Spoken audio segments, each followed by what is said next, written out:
Tuhan, nama saya Daniel Muid dari STT RMK STT Rumah Murid Kristus Bitung.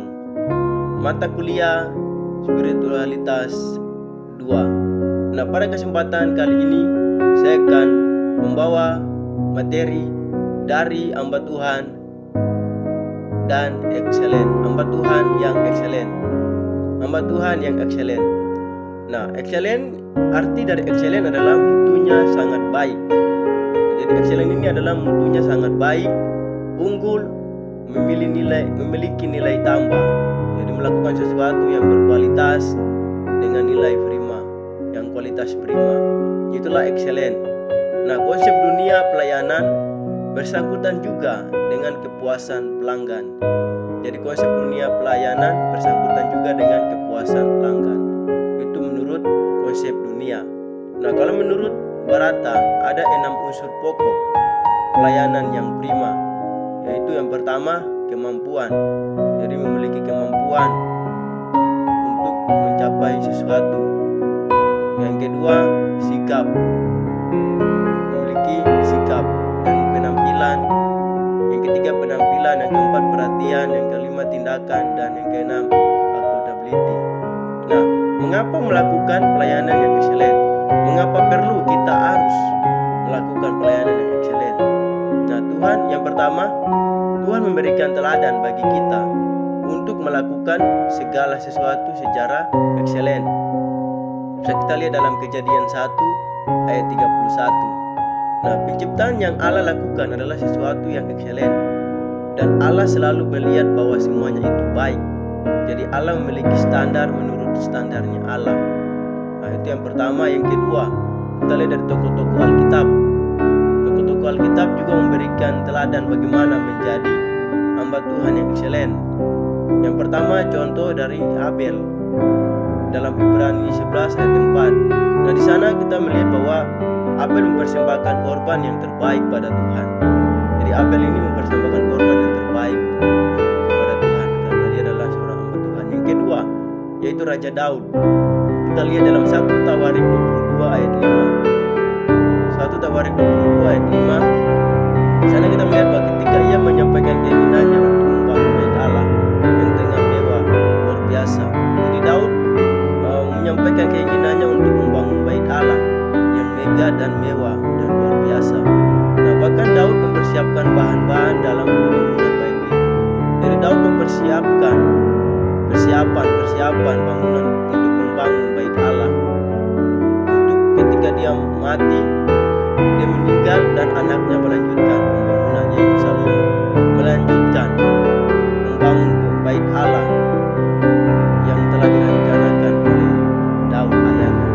Yang ketiga yang berikut, mari kita lihat dalam Matius 26 ayat 7 dan 8. Nah, ketika Yesus diurapi oleh perempuan yang berdosa itu, nah ada murid-murid yang mengatakan bahwa mengapa minyak mahal ini mengurapi kaki Yesus, bukan jual saja dan memberikan kepada orang-orang miskin. Nah, tetapi perempuan ini memberikan yang terbaik kepada Yesus, bahkan menyekanya dengan rambutnya. Jadi memberikan minyak yang termahal, minyak yang mahal ini, minyak yang terbaik ini untuk menyeka kaki Yesus. Nah, yang dilakukan adalah sesuatu yang excellent, yang lebih dari excellent. Nah, yang berikut dari Paulus. Nah, kita belajar dari Paulus, kita lihat dalam 1 Korintus 15 ayat 10. Nah, di mana Paulus yang melayani pada orang-orang kafir, namun Paulus tetap totalitas berjuang dalam pelayanan dan melakukan yang terbaik, bahkan dengan tantangan yang besar. Jadi Paulus berusaha berjuang dalam pelayanan dan melakukan yang terbaik demi pelayanan Tuhan. Nah, jadi pelayanan yang prima dalam Kristen didasarkan untuk memuaskan hati Tuhan dan sesama. Jadi kalau menurut konsep manusia berbeda dengan konsep Tuhan. Kalau dalam pelayanan Kristen, dalam konsep Tuhan, yaitu didasarkan untuk memuaskan hati Tuhan. Jadi memuaskan hati Tuhan dan sesama. Nah, bagaimana pelayanan yang excellent? Bagaimana kita memberi jelas dan berorientasi pada Tuhan. Jadi memiliki tujuan hidup yang jelas dan berorientaskan Tuhan. Jadi hanya Tuhan yang memiliki pengetahuan kita hanya berdasarkan pada Tuhan. Nah, yang kedua, bergaul karib dengan Tuhan. Jadi kita harus bergaul karib dengan Tuhan. Kita harus selalu setia kepada Tuhan, berdoa, beribadah kepada Tuhan. Nah, yang ketiga, suka belajar dan mengembangkan diri. Ya, ini yang penting saudara. Yang ketiga yaitu kita harus belajar dan mengembangkan diri. Kita harus mengembangkan diri kita untuk melayani Tuhan dengan pelayanan yang excellent. Nah, yang keempat, mengelola waktu dengan baik dan disiplin. Nah, kita harus mengelola waktu dengan baik dan disiplin. Menggunakan waktu dengan baik sebaik-baiknya dan disiplin diri. Nah, yang kelima, melakukan tanggung jawab dengan baik sampai selesai. Jadi melakukan tanggung jawab kita sebagai hamba Tuhan, pelayanan kita melakukan dengan baik. Artinya pelayanan kita melakukan pelayanan dengan baik, bukan dengan asal-asal. Nah, yang keenam, menjaga kesehatan fisik. Jadi menjaga kesehatan kita.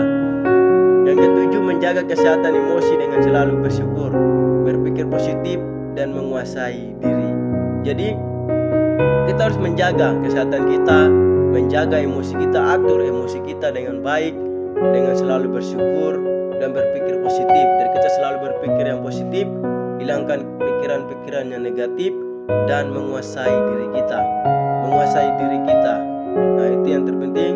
Nah, itulah yang dapat saya berikan dalam hamba Tuhan dan excellent. Memiliki hamba Tuhan, mempunyai hamba Tuhan yang melayani Tuhan dengan excellent. Puji Tuhan, terima kasih. Tuhan Yesus memberkati.